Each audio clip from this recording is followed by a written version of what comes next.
Hello everyone, आप सभी का दिन आप पे स्वागत है। मैं विश्वजीत सिंह।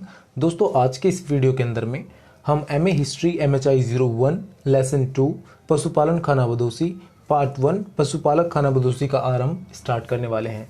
दोस्तों, ये लेसन इंपॉर्टेंट है क्योंकि जब कभी भी हम मानव इतिहास के बारे में स्टडी करते हैं तो मानव इतिहास के अंदर में सबसे पहला चरण आ जाता है कि मानव इतिहास का उद्भव कैसे हुआ, किस तरह से मानव जो आज के स्वरूप में दिखता है, ठीक है, चिंतनशील मानव जैसे मैं, आप और बाकी सब हैं, तो उसके रूप में आने का क्या प्रोसेस रहा। पहले हम ये स्टडी करते हैं, फिर हम ये स्टडी करते हैं कि जीवन व्यापन के लिए वो क्या करते थे, उनका जीवन का चक्र कैसा था, मतलब क्या खाते थे, क्या पीते थे, ठीक है, कहाँ रहते थे, इसके बारे में हम स्टडी करते हैं। पर जब हम मानव इतिहास की पूरी बात करते हैं कि मानव इतिहास कैसा रहा, आज के रूप में आने में उसको कितना समय लगा, क्या क्या प्रक्रिया हुई, तो उसमें दूसरा स्टेप आ जाता है पशुपालन खानाबदोशी का, क्योंकि यहीं से मानव का विकास का असली रूप शुरू होता है। और पशुपालन खानाबदोशी के बाद जो हम पढ़ेंगे, ठीक है, जो थर्ड चैप्टर आपका होगा वो कृषि का होगा, क्योंकि यहीं से जो मानव था आधुनिक मानव के तौर पर विकसित होना शुरू हुआ और यहीं से वो विकास करना शुरू हुआ। तो ये लेसन इंपॉर्टेंट है। स्टार्ट करते हैं दोस्तों। सबसे पहले थोड़ा सा हम लेसन के बारे में बात करते हैं, डिटेल में समझते हैं कि क्या आज हम इस लेसन के अंदर में पढ़ेंगे, क्या क्या पढ़ने वाले हैं। तो इस लेसन को मैंने दो पार्ट में बांटा है। लेसन का नाम अपना क्या है, पशुपालक खानाबदोशी। पहला पार्ट के अंदर में आज हम ये चीज़ें पढ़ेंगे जिसमें हम पढ़ेंगे कि पशुओं को पालतू कैसे बनाया गया, किन पशुओं को पालतू बनाया गया, पशु को पालतू बनाते समय किन बातों का ध्यान रखा गया, इन चीज़ों के बारे में बात करेंगे। साथ साथ देखेंगे पशुपालन खानाबदोशी की शुरुआत कैसे हुई, होता क्या है ये जानेंगे, और पशुपालन खानाबदोशी का फैलाव, ठीक है, कहाँ तक रहा, ठीक है, मतलब फैलाव मतलब विस्तार कैसे हुआ, अफ्रीका से एशिया तक कैसे आया, एशिया से यूरोप तक कैसे गया, ये सारा चीज़ हम देखेंगे, ठीक है। और एक सेकंड पार्ट के अंदर में हम इसके समाज और अर्थव्यवस्था के बारे में पढ़ेंगे कि इसके समाज में क्या है, अर्थव्यवस्था में क्या है, ठीक है। स्टार्ट करते हैं वीडियो दोस्तों। सबसे पहले दोस्तों मैं ये बात करूं कि पशुओं को पालतू बनाना, यहाँ पे हम एक चीज़ की स्टडी करते हैं कि पशु को पालतू तो बनाया जाने लगा, पर पशुओं को पालतू बनाए जाने से पहले उन्होंने कुछ बातों का ध्यान रखा जिसके बेस पे उन्होंने पशुओं को पालतू बनाया। वो बातें क्या थी, आप देखो, आप पढ़ रहे हो, ठीक है, मेरे हिस्ट्री की वीडियो देख रहे हो तो अपनी कॉपी किताब लेकर बैठे, क्योंकि बहुत सारी चीज़ें मैंने इसमें नहीं डाली हैं, बट मैं बोल के बता रहा हूँ, आपको समझा रहा हूँ। तो आप क्या पता, जब कॉपी किताब लेकर बैठोगे, कॉपी लेकर बैठोगे, बुक अपने सामने रखोगे, तो आपको बहुत ज़्यादा हेल्प होगी नोट डाउन करने में और समझने में चीज़ों को। पर एक बार अगर पॉइंट छूट गया फिर आपको समझ में नहीं आएगा, ठीक है। वापस से आते हैं पॉइंट पे। पशुओं को पालतू बनाने के लिए उन्होंने कुछ जरूरी बातों को ध्यान में रखा कि भैया ये चीज़ होगा तभी हम पशुओं को पालतू बनाएंगे, नहीं तो नहीं बनाएंगे। वो बातें क्या थी, एक बार ध्यान से सुनना। ऐसे पशु जिनका आसानी से भोजन उपलब्ध कराया जा सके। अगर मान लो वो ऐसे पशु पाले जिसका खाने पीने में कोई खर्चा ना हो, आसानी से मिल जाए, जो मर्जी दे दो खा पी ले, तो उनको दिक्कत नहीं होगा, पहली चीज़, ठीक है। पर मान लो ऐसा शेर पाल ले, शेर के लेके आप चिकन लेकर आओ, रोज चिकन मटन ढूंढ के लाओ, शिकार ढूंढ के लाओ, खा के खाएगा वो, ठीक है, अगर नहीं मिला तो आपको खा जाएगा। तो ये चीज़ें थी। तो सबसे पहले वो क्या देखे कि ऐसा पशु जिसका भोजन आसानी से उपलब्ध हो, ठीक है, उनका मांस या दूध भोजन के लिए उपयोग में लाया जा सके। जरूरत पड़ने पर वो ऐसे पशु को तलाश कर रहे थे कि जरूरत पड़ने पर अगर कभी भी मांस की जरूरत पड़ रही है, दूध की जरूरत पड़ रही है, तो उसका यूज में ले सके। आप पाल लो ऐसे जानवर जिसका दूध ना मिले ना मांस मिले, फायदा क्या। तो ये चीजें भी थी। वे हिंसक ना हो, नुकसान ना पहुंचाएं। तीसरी पॉइंट वो क्या देख रहे थे, जो मतलब आरंभिक मानव थे, वो क्या देख रहे थे कि ऐसा पशु पालो भाई कि जो नुकसान ना पहुंचाए किसी तरीके से, ठीक है, हिंसक ना हो। आप मान लो मगरमच्छ पाल लोगे तो मगरमच्छ आपको नुकसान पहुंचाएगा ही पहुंचाएगा, सांप पाल लोगे तो नुकसान पहुंचाएगा आपको, ठीक है, ये चीज़ें थी। और एक पॉइंट और क्या कहते हैं कि उन्हें इधर उधर ले जाने में दिक्कत ना हो, तकलीफ ना हो। कहीं मान लो ये तो है नहीं कि इनका आदि मानव का घर बना हुआ था, ठीक है, 5 स्टार होटल जैसा जो आराम से रह सकते हैं, एक अलग से जानवर के लिए रखने के लिए बना दिया, ऐसा तो था नहीं। तो क्या था, उनको एक जगह से दूसरी जगह पलायन करना पड़ता था। रीज़न क्या होता था, बहुत सारे रीजंस बोल सकते हैं, बता सकते हैं हम। रीज़न में आ जाता है जैसे सबसे पहले तो प्राकृतिक आपदाएं। अगर मान लो प्राकृतिक आपदा आ गई तो, ठीक है, अगर किसी तरह की प्रॉब्लम आ गई तो, महामारी फैल गई कोई तो उसके कारण से भी, ठीक है, सूखा पड़ गया तो भी उसके कारण से भी, ये सारे बहुत मतलब कई तरह के रीज़न हो सकते हैं। जानवर वहाँ पे शिकार खत्म हो गया, ठीक है, या कुछ और भी रीज़न हुआ तो वो पलायन करते थे। तो पलायन कर रहे तो अब जानवर को साथ में लेके जा रहे, तो ऐसा जानवर हो जो साथ में लेके जा सके। अब ऐसा जानवर ले ले जो चल ना पाए तो फिर उसको क्या सर पे उठा के ले जाएंगे, ये भी चीज़ें देखने वाली बात थी। अब वापस से स्टार्ट करते हैं वीडियो को। जो मेन चीज़ है यहाँ पे, आरंभ के अंदर में जो दूध देने वाले जानवर होते थे उनको उन दूध देने वाले जानवरों को ही पालतू बनाना शुरू किया उन्होंने, ठीक है। और ये नहीं था दोस्तों, जैसे मैं तो यहाँ पे आपको चैप्टर में बता रहा हूँ पालतू बनाना शुरू किया। पालतू बनाने में ये नहीं था कि आज पाल दिया, जाके जानवर को लेकर आया, बांध दिया और गेट के सामने खड़ा कर दिया, पालतू बन गया, ऐसा बिल्कुल भी नहीं था। कई सारे जो विचारक है, जैसे मतलब कई सारे जो विचारक कह लो, इतिहासकार है कह लो, पुरातात्विक विभाग के जो लोग थे, पुरातत्ववेदा कह लो, उनका ये मानना है कि कई पुश्तें, कई सदियां बीत गई, ठीक है, उन जानवरों को पालतू बनाने में, कई पीढ़ियां बीत गई, जो आदि मानव की हुआ करते थे ना, कई पीढ़ियां बीत गई, तब वो जाकर पालतू बने हैं। क्योंकि आप अब किसी जंगली जानवर को पकड़ के लाते हो तो उस जंगली ही रहेगा, धीरे धीरे धीरे धीरे वो पालतू बनेगा, फिर उसके बच्चे होंगे, फिर वो भी थोड़े से जंगली जैसे रहेंगे, पर धीरे धीरे धीरे धीरे 3 4 5 पीढ़ियां बीतने के बाद जो आएगा वो फ्रेश रहेगा और वो समझेगा चीज़ों को और वो पालतू बनेगा। ठीक है, समझ में आता है। तो यहाँ पे कहा जाता है कि आरंभ में दूध देने वाले जानवरों को पालतू बनाना शुरू किया गया। पालतू बनाने के पीछे एक उद्देश्य भी रहा होगा, शिकार ना मिलने पर भोजन के रूप में इसका इस्तेमाल करना। दोस्तों ये सारी चीजें हमें पता कैसे चली, ये वाला क्वेश्चन हर बार आएगा, हर वीडियो में आएगा, हर चैप्टर में आएगा आपका कि यार हमें पता कैसे चला, कि आदि मानव ने हमें आके बताया कि भैया मैं शिकार नहीं मिलने पे ये करता था और इसी जानवर को पालता था। ऐसा तो हुआ, कैसे हुआ बताओ। तो इसका पुरातात्विक जो मतलब पुरातत्ववेदा थे, जो उसके इतिहासकार रहे, तो उनको इन सब चीज़ों के बारे में साक्ष्य मिले हैं, सबूत मिले हैं। कैसे सबूत? अब जैसे मान लो कहीं पे पहाड़ गुफाओं की खुदाई हुई, गुफाओं के अंदर में जब जांच पड़ताल हुआ तो वहाँ पे जानवरों की हड्डियाँ मिली। ठीक है, किस तरह के जानवरों की मिली? जिस तरह के वो पालतू बनाया करते थे। तो एक अंदाजा लगाया जाता है कि पालतू बनाने के लिए रखा होगा इसने। ठीक है, कुछ जानवरों की खाई हुई हड्डियाँ मिली। ठीक है, जिससे ये अंदाजा लगा कि अच्छा ये खाते होंगे इस जानवर को, इस कारण से ये वाली हड्डियाँ यहाँ पर है। तो ये एक अंदाजा लगाया जाता है, समझ में आता है। काफी क्षेत्रों में सबसे पहले कुत्ते को पालतू बनाया गया।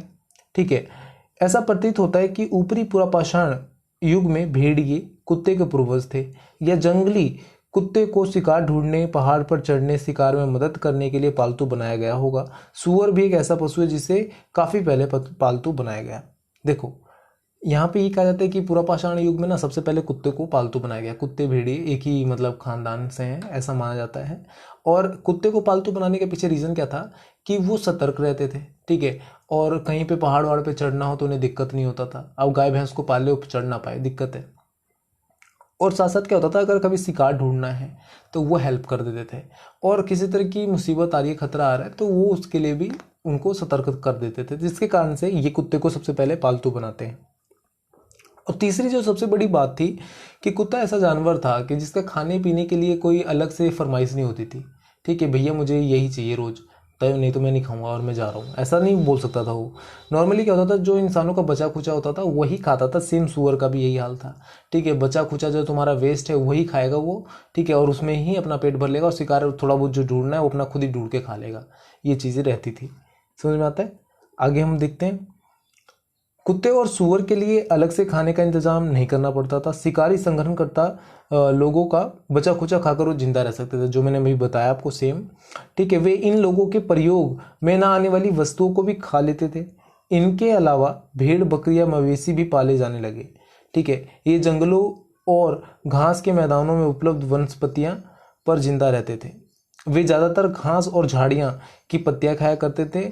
इन्हें पालतू बनाने में फायदेमंद था। देखो, कुत्ते सूअर के अलावा भेड़, बकरियां, मवेशी भी पालतू बनाए जाने लगे। ठीक है, इनका रीज़न क्या होता था कि इनसे एक तो फ़ायदा, जैसे भेड़ पाल रहे हैं तो कई बार सर्द के मौसम में ऊन की ज़रूरत पड़ती थी, तो ये उससे गर्मी भी ले सकते थे। ठीक है, अंदाज़ा लगाया जाता है, हमें कंफर्म नहीं कि ऐसा हुआ होगा, अंदाज़ा के तौर पे हम बोलते हैं कि ये चीज़ें अगर ऐसा है तो इसका ये हो सकता है। ठीक है, तो जैसे ही पुरातत्ववेदा वाले जो लोग हैं, इतिहासकार है, वो अंदाज़ा लगाता है कि हाँ अगर भेड़ पाल रहे हैं तो उसका रीज़न ये होगा।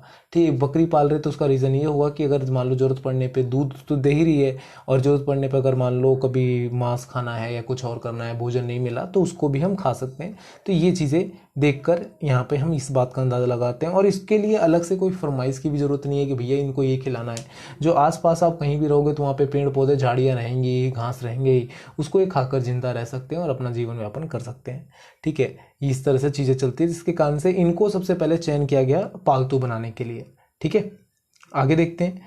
अब देखो दोस्तों, कुछ मैंने एक चार्ट जैसा लगाया है। ये सारे जितने भी पॉइंट्स मैं यूज़ कर रहा हूँ, जितने भी पॉइंट्स मैंने अपने PDF में देखा अभी, ये ऑलमोस्ट सारे पॉइंट 99.9% पॉइंट्स आपके बुक के ही हैं। तो अगर आप बुक लेकर बैठे हो तो ज़्यादा बेस्ट है, ठीक है। और दोस्तों आप एमए हिस्ट्री पढ़ रहे हो, ठीक है। एमए हिस्ट्री यार एक मास्टर की डिग्री है, ठीक है। कोई खेल नहीं है कि आपने बस पढ़ लिया और कर दिया। मैं आप सभी बच्चों से एक रिक्वेस्ट करना चाहूँगा कि अगर आप सब सीरियस हो, जो भी जितने भी बच्चे वीडियोस देख रहे हैं सीरियस हो तो पढ़ो, ठीक है। नहीं सीरियस हो तो कोई वो नहीं है यार कि नहीं पढ़ना ही है और ऐसा कुछ, ठीक है। मतलब सीरियस होकर पढ़ने का मतलब क्या कि वीडियो को पूरा देखना, ठीक है। आप एक एक चीज़ को समझना। अगर कुछ नहीं आ रहा है तो कमेंट करो, ठीक है। व्हाट्सअप ग्रुप मैंने भी बनाया है एमए हिस्ट्री का, उसे ज्वाइन करो, जिससे आप वहाँ पे अपना डाउट क्लियर कर सको। क्योंकि एक छोटा सा भी डाउट अगर मन में रहेगा तो आगे प्रॉब्लम होगी। आप एमए हिस्ट्री के बाद क्या पता आप कभी पीएचडी करने जाओ, ठीक है। आपको क्या पता कभी प्रोफेसर के रूप में किसी कॉलेज में पढ़ाओ, तो वहाँ पर दिक्कत आएगी आपको। तो अगर आप क्लियर करके चलोगे शुरू से ही पॉइंट तो ज़्यादा बेटर है, ठीक है। समझ में आता है। तो अगर एमए हिस्ट्री कर रहे हो तो सीरियस हो थोड़ा सा और करो, अपना कॉपी किताब लेकर बैठो, ठीक है। मेन चीज़। और अगर ये पीडीएफ भी चाहिए, अगर आपको लगता है कि भैया मुझे पीडीएफ भी दे दो जिससे मैं थोड़ा हेल्प मिल जाएगी मुझे, तो आप क्या कर सकते हो कि टेलीग्राम का ग्रुप ज्वाइन कर लो, दी इन अप का, ठीक है। टेलीग्राम के दी इन अप के नाम से सारा ग्रुप है सोशल मीडिया का, उसको ज्वाइन कर लो किसी को भी। वहाँ पे आपको पीडीएफ मिल जाएगा, स्पेशली टेलीग्राम पे वहाँ पे सारी पीडीएफ डली रहती है, वहाँ से आपको मिल जाएगा। व्हाट्सएप ग्रुप को ज्वाइन कर लो, वहाँ पे आपको पीडीएफ मिल जाएगा। और मोस्ट इंपॉर्टेंट दोस्तों, लाइक शेयर सब्सक्राइब जरूर कर लो, जिससे जो भी वीडियो में डालूँ अपडेट मिलेगा। और एक चीज़ और जो मैंने भी कुछ वीडियो में देखी है, अगर आप एक भी वीडियो छोड़ते हो तो आपको अगली वीडियो समझ में नहीं आएगी। मान लो आपने सेकंड चैप्टर पूरा छोड़ दिया खाना बदोश और पशुपालक, तो आपका जो थर्ड चैप्टर होगा कृषि वाला वो आपको समझ में नहीं आएगा, क्योंकि खाना बदोश से ही हम कृषि की ओर जाएंगे, ठीक है। समझ में आता है। तो इस तरह का ये रिक्वेस्ट है दोस्तों, आप सभी आशा है कि आप सभी लोग इसको फॉलो करेंगे, ठीक है, जिसके बाद आपको अच्छे से सीखने के लिए मिले। अब देखते हैं जो दोस्तों, मैंने एक चार्ट यहाँ पे लगाया है जो आपकी बुक का ही है, जहाँ पे ये बताया गया कि किस जानवर को किस जगह पे कब पालतू बनाया गया, ठीक है। देखो कुत्ता को यहाँ पे देखोगे तो ईरान के अंदर में पालतू बनाया गया, सुअर को टर्की के अंदर में पालतू बनाया गया, ठीक है। इसी तरह से भैंस को सिंधु घाटी पाकिस्तान में पालतू बनाया गया, ठीक है। मतलब जो एशिया था वहाँ पे ज़्यादातर मवेशी और भेड़ बकरी ही पालतू बनाए गए थे, भेड़ बकरी कुत्ते को पालतू बनाया गया था। बाकी अदर जगह पे उनके ज़रूरत के हिसाब से जो भी था, मतलब जो चीज़ें वहाँ पे उपलब्ध थी उसके हिसाब से उन्होंने पालतू बनाया उसको, ठीक है। जैसे घोड़ा को सोवियत गणराज्य में यूक्रेन में पालतू बनाया गया, इस तरह से चीज़ें थी। समझ में आता है दोस्तों। तो एक बार इसे स्टडी करना, जिससे आपको समझ में आ जाएगा कि कौन सा जानवर कहाँ पर पालतू बनाया गया है। तो आपको एक थोड़ा सा व्यू क्लियर हो जाएगा, अच्छा ये वाला जानवर यहाँ पे था। समझ में आता है। आगे बात करते हैं पशुपालन खानाबदोशी का। अब देखो ये दो वर्ड है, पशुपालन खानाबदोशी। पशुपालक खानाबदोशी होता क्या है, तो सबसे पहले हम खानाबदोश को समझते हैं। खानाबदोश ऐसा समुदाय होता है। खानाबदोश क्या होता है, तो खानाबदोश ऐसा समुदाय होता है जो एक जगह स्थिर नहीं रहते। स्थिर नहीं रहते मतलब ये नहीं कि वाइब्रेटर लगा हुआ है उसके शरीर में या फिर वो कहाँ पर है, नहा से डांसिंग डॉल है, ऐसा नहीं। स्थिर नहीं रहने का मतलब क्या है कि वो एक जगह निवास नहीं करते, वो ज़रूरत के हिसाब से समय के अनुसार, ठीक है, टाइम के अनुसार, मौसम के अनुसार एक जगह से दूसरी जगह अपने स्थान को परिवर्तित करते रहते हैं। रीज़न क्या होता है, भोजन की तलाश, ठीक है, ये सबसे बड़ा रीज़न के तौर पे ये देखा जाता है। पशुपालक खानाबदोशी अब क्या होता है, पशुपालक जो पशु को पालते हैं, खानाबदोशी जो एक जगह स्थिर नहीं रहते हैं। तो ऐसे लोग जो पशु को लेकर एक जगह से दूसरी जगह चलते रहते हैं वो पशुपालक खानाबदोशी कहलाते हैं। देखो इनका सबसे बड़ा रीज़न क्या होता है कि जैसे मान लो कश्मीर में रहते हैं, सपोज करो आप इंडिया में रहने वाले हो, वो कश्मीर के पशुपालक खानाबदोशी हैं। तो जैसे ही विंटर आएगा तो वहाँ पे चारों तरफ बर्फ ही बर्फ है, ठीक है, चारों तरफ बर्फ ही बर्फ है। तो अब वो वहाँ के जो जानवर होंगे उसको खाने के लिए नहीं मिलेगा, ठीक है, खाने के लिए नॉर्मल सी बात है नहीं मिलेगा, क्योंकि बर्फ़ में क्या खाओगे, घास फूस तो सारे दबे हुए हैं, कैसे खाओगे।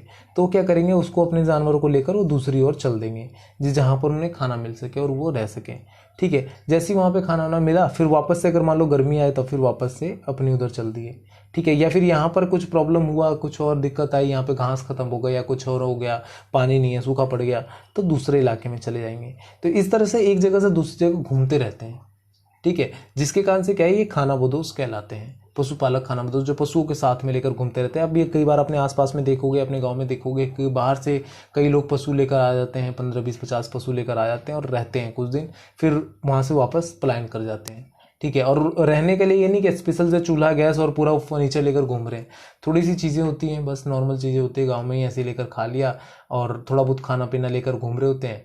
और नहीं हुआ तो वो अपने जानवर को मारा, खाया पिया। और ये नहीं है अकेला आदमी पशु लेकर घूम रहा है, उनका पूरा समुदाय होता है। समुदाय मतलब 15 20 बच्चे, मतलब बच्चे को मिलाकर अपना वो आस पड़ोस के मिलाकर 15 20 25 लोगों का समूह होता है जो एक जगह से दूसरी जगह ट्रैवल करता है, ठीक है। समझ में आता है। अब देखो पशुपालक खानाबदोश की उत्पत्ति के संबंध में विद्वानों के बीच मतभेद है। ठीक है, मतलब जो भी विचारक रहे, विद्वान रहे, उनका मानना नहीं, मतलब कंफर्म नहीं है सबकी तरफ से कि कब इसकी उत्पत्ति हुई। सबका अलग अलग विचार है। ठीक है, एक विचार यह है कि पशुपालक खानाबदोशी का मूल पुरापाषाण युग में देखा जा सकता है, क्योंकि उस समय शिकारी बड़े जानवरों का समूह का पीछा करते थे और समय के साथ साथ उन्हें पकड़कर पालतू बनाने में सफल हो सके। इस प्रकार के समूह ने कभी भी खेती नहीं की। पशुपालन का पहला उदाहरण रेनडियर को पालने का मिलता है। देखो, जैसे एक चीज़ आपको मैंने शुरू से पहले चैप्टर से बता रहा हूँ कि अफ्रीका से मानव का उद्भव हुआ, उसके बाद एशिया में आ गया, यूरोप में आ गया। ठीक है, ऐसे ऐसे करके पूरे विश्व में फैल गया। तो यहाँ पे जैसे मैंने बोला कि पुरापाषाण युग में देखा जाता है कि पशुपालक खानाबदोश का उद्भव हुआ। तो एक क्वेश्चन ये भी बनता है कि अफ्रीका से एशिया तक आया कैसे। तो एक अंदाज़ा ये भी लगा जाता है विद्वानों का कि जो पशुपालन खानाबदोशी था वो यहीं से शुरुआत हो जाता है। यहीं से वो अब कुछ जानवरों को पालतू बनाने शुरू करते हैं। कुछ जानवरों को, जैसे अब क्या होता था कि जैसे वो गए शिकार करने के लिए तो बड़े जानवरों का शिकार नहीं करते, तो छोटे जानवरों को ही टारगेट करते थे जिससे उन्हें पकड़ा जा सके, पाला जा सके। मतलब नॉर्मली तो खाने के लिए ही होता था, पर अगर उन्होंने 2 जानवर पकड़ लिए, ठीक है, तो एक को खा लेते थे। ऐसा उम्मीद लगाया जाता है, आशा की जाती है कि एक को खा लेते थे और एक को रख लेते थे, फिर उसको आगे की ओर लेके चलते थे कि चल भाई अभी यहाँ पे नहीं, आगे कहीं खाएंगे। तो इस तरह से धीरे धीरे धीरे करते करते करते करते वो पालतू बनाना शुरू कर दिया उन्होंने। ठीक है, और एक जगह से दूसरी जगह आने का सबसे बड़ा रीज़न जो फैलाव रहा, विस्तार हुआ, वो यहीं से होता है। पशुपालन खानाबदोशी के रूप में ही होता है कि वो एक जगह से मवेशी को लेकर दूसरी जगह चले जाते थे। ठीक है, समझ में आता है। तो ये पूरा यहाँ पे ये रहता है। आगे बात करें दोस्तों, तो अफगानिस्तान, ईरान और एशिया माइनर में 3री शताब्दी ईसा पूर्व से ही पशुपालन किया जा रहा था, परंतु खानाबदोशी इसके बाद सामने आई और मध्य युग 10वीं 14वीं शताब्दी में यह अपने उत्कर्ष पर पहुंची।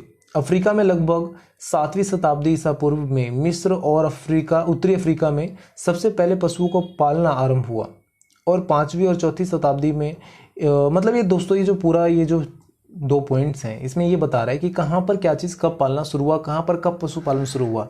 जैसे अफगानिस्तान, ईरान और माइनर एशिया के अंदर में 3री शताब्दी के अंदर में पशुपालन आरंभ हो चुका था।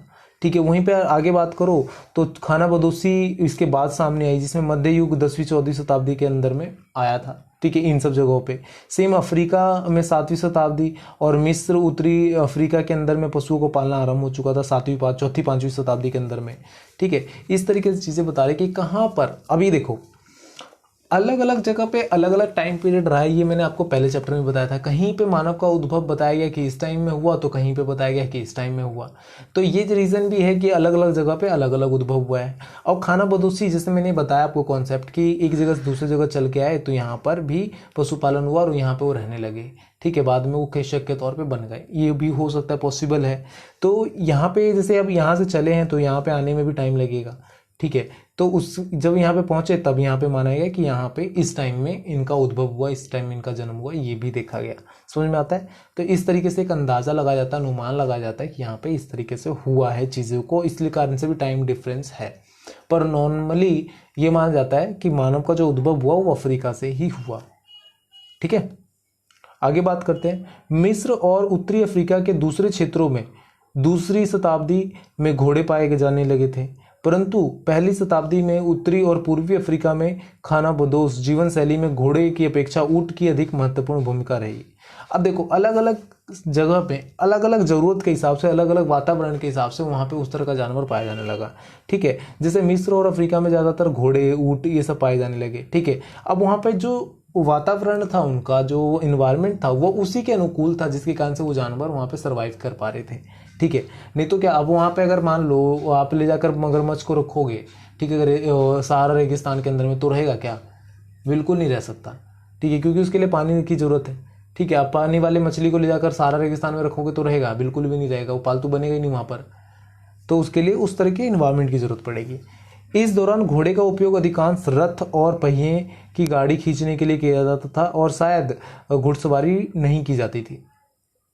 एक अंदाज़ा लगाया जाता दोस्तों कि जैसे पहिए बनना शुरू हो चुका था, इस टाइम तक पहिया बना लिया था उन्होंने, ठीक है, जो पत्थर के पहिए होते थे वो बना लिए थे। तो ये बताया जाता है कि शायद सामान वामान खींचने के लिए, रथ वथ खींचने के लिए उसका उपयोग किया जाता होगा। घोड़े को अगर पालतू उन्होंने बनाया है तो, नहीं तो घोड़े का क्या पर्पज़ होगा, ठीक है, ये बोला जाता है।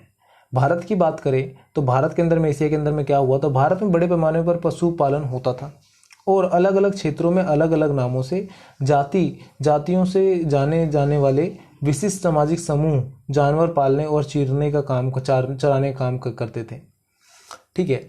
मतलब भारत के अंदर में भी पशुपालन देखा जाता है। इसके साक्ष्य मिले हैं कि पशुपालन यहाँ पर भी होता था, खानाबदोशी पशुपालन, जिसमें अलग अलग जातियाँ, अलग अलग समूह आज के हिसाब से बता रहे हैं यहाँ पर, ठीक है। इसमें अधिकांश समूह अरवर्द खानाबदोश कृषक थे, ठीक है। मतलब ये आधे कृषक थे, आधे खानाबदोश थे। जैसे आधे कहीं पे रुके तो वहाँ पे थोड़ा बहुत खेती किए, ठीक है, अर्ध खानाबदोश और आधा कृषक। मतलब कहीं पे रुके तो वहाँ पे खेती भी कर लिया, वहाँ पे अपने पशुओं को पाल भी रहे हैं, और जब ज़रूरत हुआ ख़त्म हुआ तो चल दिए छोड़कर आगे, ठीक है। फिर जहाँ पहुँचे वहाँ पे भी खेती की, वहाँ पे खाए पिए, वहाँ पे रहे कुछ दिन, फिर वो दूसरी जगह चले गए, ठीक है। तो इस तरह से बंजारों, जिस तरह बंजारे होते हैं ना, एज लाइक बंजारे, ठीक है। तो इस तरह से इसमें कुछ ठेठ पशुपालक भी थे, परंतु वे गर्मी सर्दी में ही अपना स्थान बदलते थे। जैसे मैंने एग्जांपल दिया आपका कि गर्मी आई तो वापस से कश्मीर चले गए, ठंडी आई तो वापस से दूसरी जगह आ गए, तो ये सारी चीज़ें होती थी, ठीक है। तो यहाँ पर ये बात करते हैं भारत के अकॉर्डिंग, और ये जो भारत के अकॉर्डिंग है वो पुरातत्व विभाग के थ्रू नहीं बोला गया, ये नॉर्मली बताया जा रहा है कि इस तरह का सिचुएशन यहाँ पर भी देखने के लिए मिलता है। और ये सारे पॉइंट्स आपके बुक में ही है दोस्तों, तो अगर जब आप पढ़ोगे बुक को ना एक बार, इस वीडियो को देखने के बाद आपको सारा पॉइंट कनेक्ट कर पाओगे, अच्छा ये वाला पॉइंट तो यहाँ से सर ने लिया है, ऐसा कर पाओगे आप। वे एक मौसम में एक स्थान पर टिके रहते थे और मौसम बदलते ही दूसरे स्थान पर चले जाते थे। उप हिमालय क्षेत्र में राजस्थान के गुज्जर और बकरवाल, कश्मीर के गद्दी और राबरी, लद्दाख के चेंगपा और दक्षिण भारत के गोल्ला और कुरुबा, और दूसरे क्षेत्रों में लोमबाई और सुगाली, इसी प्रकार के पशुपालक खानाबदोश थे। ये भारत के कुछ पशुपालक खानाबदोश की जातियों के नाम बताया गया दोस्तों, कि ये वाला पशुपालक खानाबदोश यहाँ पे पाई जाती थी, जो एक स्थान से दूसरे स्थान पर जाती थी मौसम के अनुसार, समय के अनुसार, ठीक है। समझ में आता है। तो ये आपका पूरा चैप्टर रहा, ठीक है। आपको अब ये बताना है कि ये चैप्टर कैसा रहा, आपका समझ में आया, नहीं समझ में आया, क्या आपका चीज़ें छूट गई आपसे, नहीं समझ पाए, तो आप कमेंट करके बता सकते हो। और इतना पढ़ते हो तो आपका ऑलमोस्ट 99.9% क्लियर हो जाएगा। जो 0.1% बचता है वो आपको एक बार बुक से रिवाइज करोगे तो वो आपका क्लियर होगा, ठीक है। इसका एक और पार्ट रह गया समाज और अर्थव्यवस्था, वो ज़्यादा इंपॉर्टेंट है वो भी, क्योंकि उसके अंदर हम इसके समाज के बारे में पढ़ेंगे कि पशुपालक खानाबदोशी का समाज किस प्रकार का हुआ करता था और उनका अर्थव्यवस्था किस प्रकार से चलती थी, तो वो भी इंपॉर्टेंट है। और मोस्ट इंपॉर्टेंट दोस्तों, आप सबसे रिक्वेस्ट ये रहने वाली है कि प्लीज़ लाइक शेयर सब्सक्राइब जरूर करें। और जो भी फ्रेंड है आपके एमए हिस्ट्री के अंदर में, ठीक है, या फिर किसी भी तरह का फ्रेंड है, प्लीज़ उन्हें शेयर एक बार जरूर करें वीडियो को, जिससे हमें मोटिवेशन हो। अगर आपका एक कमेंट, एक लाइक और एक सब्सक्राइब हमें मोटिवेट करता है और वीडियो बनाने के लिए और हमें हार्ड वर्क करने के लिए। और कहीं पे भी अगर आपको लगता है कि यहाँ पे इम्प्रूवमेंट की ज़रूरत है, यहाँ पे थोड़ा सा मैं चेंजेस कर सकता हूँ, तो आपको समझ में ज़्यादा अच्छे से आएगा, तो आप बता सकते हो कमेंट करके, मैं उसके पे वर्क करूँगा। Thank you for watching me, thank you for listening me, bye bye, take care, all the best.